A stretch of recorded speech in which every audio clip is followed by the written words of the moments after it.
Kasih karunia dan damai sejahtera dari Tuhan Allah Bapa kita, dari anaknya Tuhan Yesus Kristus menyertai kamu. Amin. Selamat pagi saudaraku, dengarkanlah firman Tuhan hari ini, memandu kita melakukan aktivitas yang baik. Dari Amsal 15 ayat 1, demikian firman-Nya. Jawaban yang lemah lembut meredakan kegeraman, tetapi perkataan yang pedas membangkitkan amarah. Demikianlah firman Tuhan. Saudara-saudaraku yang terkasih, di era modern ini, segala sesuatu dibangun dengan komunikasi. Dan komunikasi yang paling mendasar adalah perkataan. Bagaimana hubungan itu dapat dibangun adalah sesuai dengan perkataan-perkataan yang keluar dari mulut kita.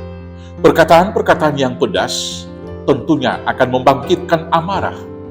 Dan ketika perkataan kita pedas dan siapa rekan kita berbicara itu sudah bangkit amarahnya, maka kemudian yang terjadi adalah konflik. Dan di dalam konflik itu, tentu satu dengan yang lain akan saling mencela, saling mencaci. Maka kemudian tidak akan pernah ada hasil yang baik yang didapat daripada perkataan yang pedas tersebut, selain daripada amarah, kebencian, fitnah, dan caci maki. Tetapi berbanding terbalik dengan itu adalah jawaban yang lemah lembut. Ketika lawan bicara kita berbicara kepada kita pedas, senantiasa penuh kemarahan, maka kalau kita menjawabnya dengan lembut, maka kemarahan, kegeramannya itu akan kemudian berkurang. Saudara-saudaraku yang terkasih, hendaknya ini menjadi pelajaran bagi setiap orang yang percaya. Supaya dimanapun kita dapat memberikan jawaban yang lemah lembut demikian. Maka dengan demikian kita dapat mendatangkan dan membawa damai sejahtera. Bagi para istri, ini kemudian harus dilatih terus-menerus. Bagaimana kelembutan seorang istri dapat meredakan kegeraman, kemarahan, dan semangat yang menyala-nyala dari seorang suami. Tapi demikian juga para suami harus belajar juga lemah lembut, supaya ketika dia menegur anaknya bukan dengan kegeraman. Seorang ayah yang menegur anak dengan kemarahan, tentunya akan menimbulkan kegeraman di dalam hati si anak. Dia tidak berani melawan ketika berhadapan, dan kemudian dia lari dan menumpahkan kemarahannya di luar dengan melakukan hal-hal yang tidak sesuai dengan tindakan atau firman Tuhan.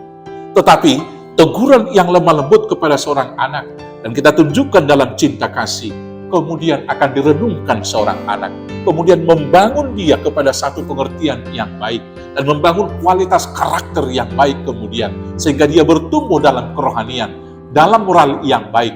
Maka kemudian jawaban yang lemah lembut itu dan teguran yang lemah lembut itu membangun dia ke arah yang lebih baik. Demikian juga seorang anak tentunya, ketika dia menjawab dengan kemarahan, menjawab dengan pedas, seorang orang tua akan merasa sakit hati dan marah. Tetapi jawaban seorang anak yang lemah lembut kepada orang tuanya adalah juga bukti daripada melakukan hukum Taurat yang kelima, menghormati ayah dan ibu, dan kemudian dia akan lanjut umurnya. Demikian kepada sesama kita, ketika kita memberikan jawaban yang lemah lembut, lebih dalam memberikan pengertian daripada jawaban-jawaban atau perkataan yang pedas, akan menimbulkan kegeraman, akan timbul salah pengertian, kemudian akan terjadi perselisihan dan pertengkaran. Karena itu saudaraku yang terkasih, dalam segala situasi dan dalam segala hal, tetaplah memberikan jawaban yang lemah lembut, karena itu akan membawa damai sejahtera. Selamat berkata lemah lembut, Tuhan Yesus memberkati. Amin. Kita bersatu dalam doa. Terima kasih Bapa yang baik, kuatkan mampukan kami senantiasa berbicara, bertutur kata, dan memberikan jawaban yang lemah lembut. Di dalam Yesus Kristus Tuhan Juru Selamat kami yang hidup. Amin.